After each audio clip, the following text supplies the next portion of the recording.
तो ये रहा आपका एमएससी बायोटेक्नोलॉजी 2022 एमयू का क्वेश्चन पेपर। और यहाँ पे अब तक आप देख चुके हैं इसके 2 पार्ट, यानी कि शॉर्ट सॉल्यूशन के 2 पार्ट देख चुके हैं। थर्ड पार्ट में हम इसके पूरे 100 क्वेश्चंस कवर कर लेंगे, लेकिन डिटेल्ड एक्सप्लेनेशन के लिए आपको दूसरा वीडियो देखना पड़ेगा। ओके, और मे बी जो वो वीडियो भी 2 या 3 हो डिटेल्ड सॉल्यूशन वाले।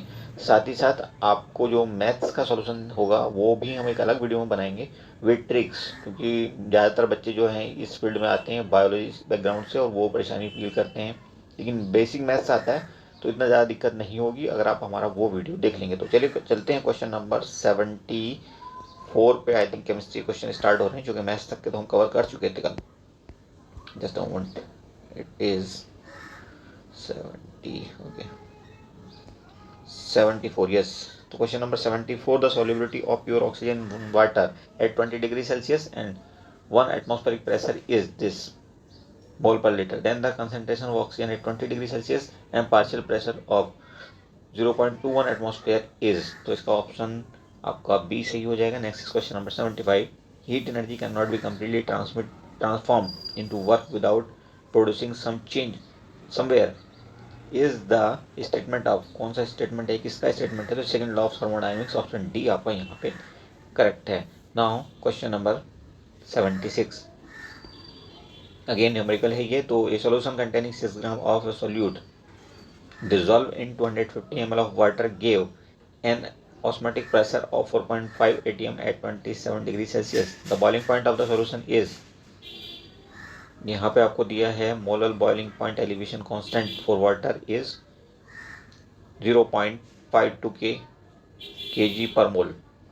तो यहाँ पे जो आपका आंसर बनेगा option A 100.095 degree Celsius. Next is question number 77, which of the following is correct for adiabatic reversible process. यहाँ पे ऑप्शन डी आपका करेक्ट हो जाएगा। Next is question number 78, the rate law for the reaction described bye. तो यहाँ पे जो आपका आंसर बनेगा ऑप्शन डी बनेगा।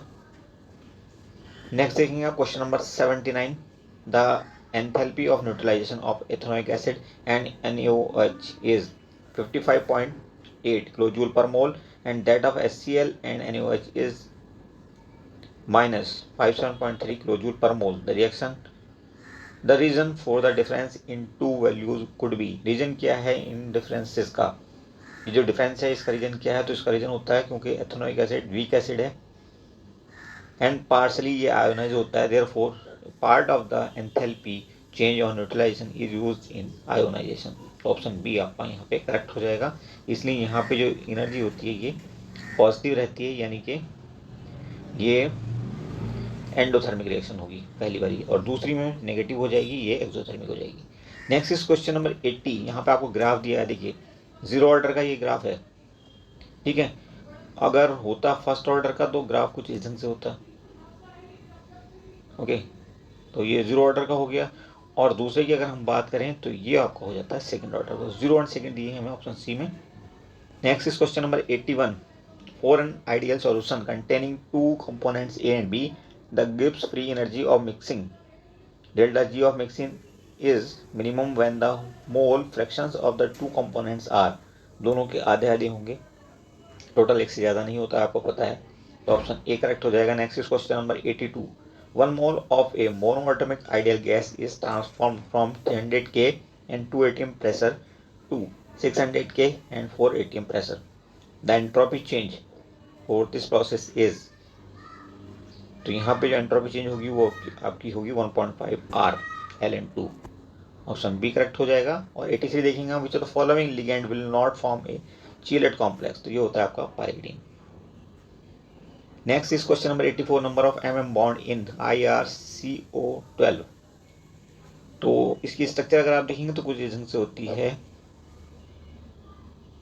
यहाँ पे आपका IR होगा, ऐसे यहाँ पे भी IR होगा, यहाँ पे भी IR होगा, और यहाँ पे 3 CO लगे होंगे, यहाँ पे ऐसे 3 CO लगे होंगे, यहाँ पे 3 CO लगे होंगे, और यहाँ पे एक IR होगा। टोटल 4 IR हो गए। यहाँ पे भी 3 CO लगे होंगे, यहाँ पे भी, ठीक है, यहाँ पे भी। तो टोटल बॉन्ड्स यहाँ पे देखिए 2 बॉन्ड इस ढंग से होंगे, और एक ये हो गया, एक ये हो गया, एक ये हो गया, एक ये हो गया, 4। पांचवा ये और छठा ये, 6 बॉन्ड होंगे, ऑप्शन ए करेक्ट हो जाएगा आपका। Next is question number 85, which of the following pairs of components has one lone pair of electrons. तो अगर आपको हाइब्रिडाइजेशन निकालना आता है तब आप लोन पेयर ऑफ इलेक्ट्रॉन्स भी काउंट कर सकते हो। अब देखिए आपको बता देते हैं झलक यहाँ पे, हालांकि आपको ट्रिक के लिए थोड़ा सा वेट करना पड़ेगा, दूसरा वीडियो आपको देखना पड़ेगा। ओके, तो IF5 की अगर हम बात करें तो यहाँ पे लोन पेयर निकलेगा कैसे। आई के अंदर नंबर ऑफ वैलेंस इलेक्ट्रॉन होते हैं 7, एफ के अंदर भी होते हैं 7, बट एफ है कितने 5। ओके, और आई है 1, यानी कि 6 हो गए total. 6 into 7, 6 into 7 total number of electrons, sorry valence electron 42 हो जाएंगे। अब इसको आप 8 से डिवाइड करोगे, 8 से डिवाइड करोगे तो यहाँ पे हमें हाइब्रिडाइज ऑर्बिटल मिलेंगी। 8 से डिवाइड करेंगे यहाँ पे 5 मिल जाएंगी, बचेगा आपके पास कितना 2, और 2 को आप 2 से डिवाइड करोगे तो यहाँ पे 1, यानी कि 5 + 1 टोटल 6 हाइब्रिडाइज ऑर्बिटल्स हमें मिली हैं। और सराउंडिंग एटम्स कितने हैं, IF5 में सराउंडिंग एटम है 5। ओके, F सराउंडिंग एटम होगा आपका और I आपका सेंटर एटम होगा यहाँ पे, ठीक है। और हाइब्रिडाइज ऑर्बिटल हमें मिली थी 6, तो ये नंबर आप इसमें माइनस कर दो, एक लोन पेयर यहाँ पे है। ऐसे ही आप जिनोन हेक्साफ्लोराइड F6 में निकाल सकते हो, यहाँ पे भी एक लोन पेयर आपको मिल जाएगा और ऑप्शन सी आपका करेक्ट हो जाएगा। बाकी ऑप्शंस आप ऐसे ही ट्राई कर लेना, कोई दिक्कत हो तो आप कमेंट करके बता सकते हैं। नंबर ऑफ SS बॉन्ड पता करने हैं, इसमें कितने होंगे, तो ये होंगे आपके 0। Next is 87, crystal field stabilisation energy for this compound and its magnetic movement. तो देखिए ट्रिक के साथ करते हैं इस सवाल को, वैसे तो थोड़ा टाइम ज़्यादा ले लेगा बट ट्रिक में कुछ भी टाइम लेने वाला नहीं है। सबसे पहले इसका मैग्नेटिक मूवमेंट चेक कर लेते हैं। ये लिगेंड कैसा है, स्ट्रॉन्ग फील्ड है, सबसे स्ट्रॉन्ग लिगेंड है ये आपका CN। ओके, और यहाँ पे आप देखेंगे ये पेयरिंग कराएगा। Fe का ऑक्सीडेशन स्टेट क्या है, Fe+2 में है। अगर नहीं निकालना आता तो आप कमेंट कर देना, हम वीडियो बना देंगे। ओके, Fe+2 में है, मतलब D6 इसका कन्फिग्रेशन होगा, D6 सिस्टम होगा ये। और D6 में आप देखोगे जब लिगेंड आपका स्ट्रॉन्ग फील्ड होगा तो आप देखेंगे कि हो जाएगा क्या, पेयरिंग। तो 2 इलेक्ट्रॉन यहाँ, 2 इलेक्ट्रॉन यहाँ, 2 यहाँ पे, तो नंबर ऑफ अनपेयर्ड इलेक्ट्रॉन कितना 0। जब नंबर ऑफ अनपेयर्ड इलेक्ट्रॉन 0 तो डायमैग्नेटिक हो जाएगा, क्योंकि मैग्नेटिक मूवमेंट 0 हो जाएगा, तो ऑप्शन डी आ जाएगा। आपको CFSC निकालने की ज़रूरत ही नहीं पड़ी, ठीक है, कुछ करना नहीं था, बस सीधे आंसर करना था। जॉन टेलर डिस्टॉर्शन, आपने अगर ट्रिक नहीं पढ़ी तो पढ़ लेना, D8 में ये नहीं होता। ओके, 89 देखिए, विच of the following molecule will give 3 absorption in the IR spectrum, ये होगा आपका SO2। देन 90 देखिए, विच of the following is a polar molecule, SO2 polar होता है, बाकी कोई पोलर नहीं होगा। स्ट्रक्चर बना के देख लेना आप इनकी। 91 देखिए, what is the similarity among these molecules, they have the same hybridisation. Hybridisation निकाल लेना, ऐसे ही जैसे हमने अभी बताया था आपको, और कोई दिक्कत हो तो कमेंट जरूर करना। ओके, क्वेश्चन नंबर 92 देखिए, what is the R in the following reaction, and product बताना है क्या होगा। तो ये जो रिएक्शन हो रही है ये नंबर ऑफ कार्बन आइटम कम करने के लिए हो रही है। ये एसिड दिया है, SOCl2 के साथ इसकी रिएक्शन है, उसके बाद NH3 की, उसके बाद QH। ओके, तो अल्टीमेटली जब एक कार्बन कम हो जाएगा तो आपका ऑप्शन बनेगा ये, बनेगी, बट कार्बन का नंबर 1 कम हो जाएगा। Next is 93, indicate the order of reactivity of alkyl halide in E2 reaction. इसका आपका ऑप्शन पहला वाला सही हो जाएगा। Next is question number 94, D glucose has possible stereo isomers, कितने होते हैं, तो ये होंगे आपके 16। Next is question number 95, the product of the following reactions are. तो देखिए यहाँ पे नंबर ऑफ कार्बन कितने दिए हैं हमें 5, तो हमारे आंसर में भी 5 रहेंगे और साथ ही साथ दोनों हमारे एसिड मिलेंगे, तो ऑप्शन सी आपका करेक्ट हो जाएगा। Next is question number 96, the ease of dehydration of alcohol lies in order, क्या ऑर्डर होता है ईज ऑफ हाइड्रेशन का, डिहाइड्रेशन ऑफ अल्कोहल का, तो ये होगा आपका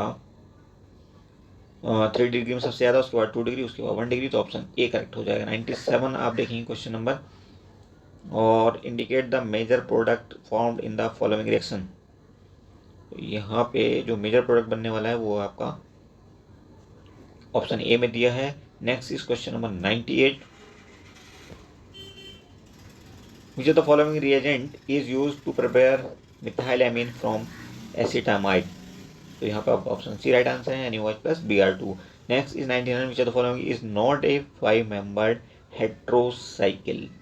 5 मेंबर्ड हेट्रोसाइकिल इनमें से कौन सा नहीं है, तो कुछ अंदाजा है आपका, pyridine की स्ट्रक्चर कैसी होती है, pyridine ही आपका आंसर होगा। Next is 100, which of the following amino acid is a basic amino acid, इनमें कौन सा एमिनो एसिड बेसिक है, तो ये होगा आपका histidine, option C is correct. ये तो आपको 12th की बुक से मिल जाएगा, ये भी आपकी 12th की बुक, ज़्यादातर 12th की बुक से ही आए हुए हैं, एनसीईआरटी से आपके सवाल।